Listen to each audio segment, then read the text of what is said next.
So, Comic-Con. Yes, Comic-Con. How was it, first off? It's good. Comic-Con New York is, I think, a great chance for people to see some of the big games and some of the big entertainment that's coming out in the near term. It's sort of the last consumer show of the year, really, after, Penny Arcade Expos and Comic-Con in San Diego. So it was a great chance for everyone to just sort of, play through some games and experience some cool new content.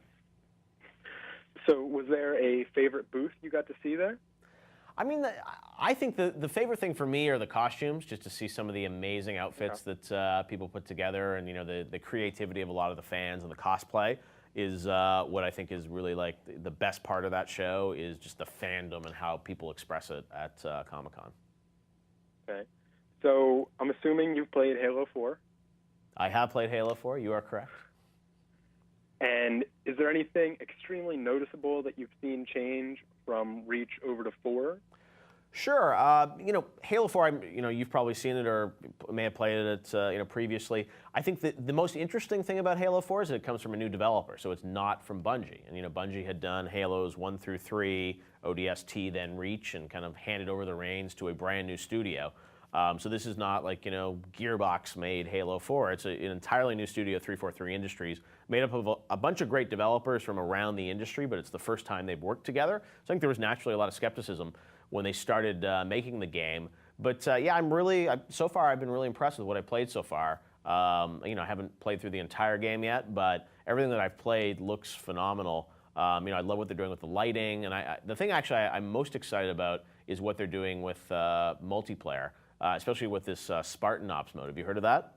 Yes, I have. Yeah, so that's what I think is really cool, that they're finally doing episodic content in a game, which is something, man, I've been talking to people about for probably a decade, and no one's really been able to successfully do it week after week with new story-based content. And, I love multiplayer.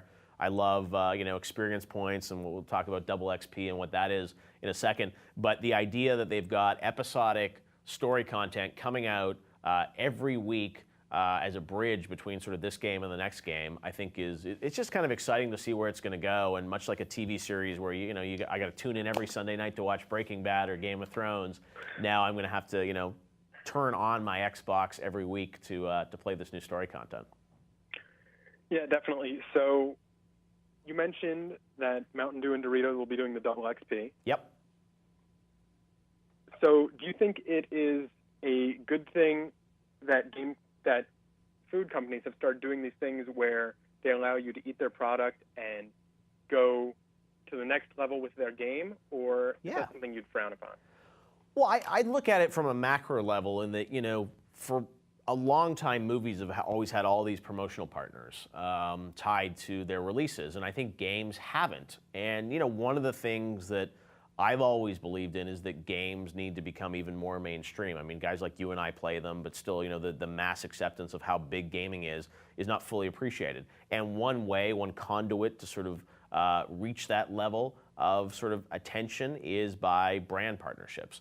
And Mountain Dew has, had a long kind of standing partnership with the game industry, stemming back to, I think Halo 3 was the first thing back in 2007, where they had, a big partnership with Microsoft around that.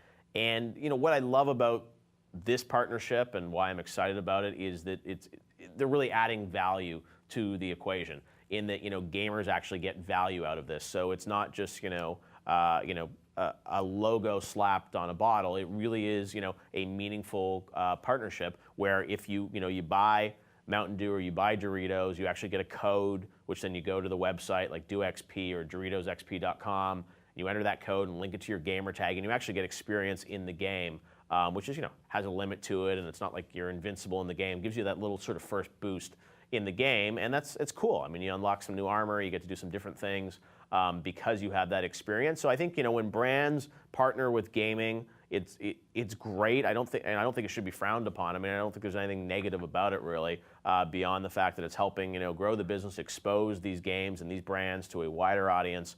And then, gamers that actually, purchase the product get value. They get content out of it, which I think is, it's a win for the gamer too. Yeah, definitely. So coming from that, I then have to ask, if you were to be stranded on an island and you could pick between eating only Doritos or drinking only Mountain Dew, Yeah. what would you pick? I think you got to have the liquid, right? You got to have the to survive. You got to. Assuming you'd survive otherwise. Oh, okay. Well then, yeah. I mean, I'd probably go with Mountain Dew. But I don't know. Yeah, it's a good question. I mean, I think I would go with the liquid because you got to stay hydrated. You're on that island. You're gonna be hot. Gonna need to have something to cool you off. So I'd probably go with Mountain Dew. But then if I got the munchies, then I'd go right onto the Doritos. Yeah. So with Comic-Con, I'm assuming you've been to both, San Diego and New York? Yeah, I definitely have, yeah. Do you prefer one of them over the other? I mean, I think San Diego I prefer just because I've been there more times and, the scale of it is insane. In some ways, that's the thing is San Diego Comic-Con is getting so big now, like 100,000 plus people that it's almost painful sometimes to walk around because there's just so much going on. But, it's amazing, like the celebrities they have there, the excitement, the parties. I have a special place in my heart for San Diego because I've been going there for so many years back when it wasn't as big as it was.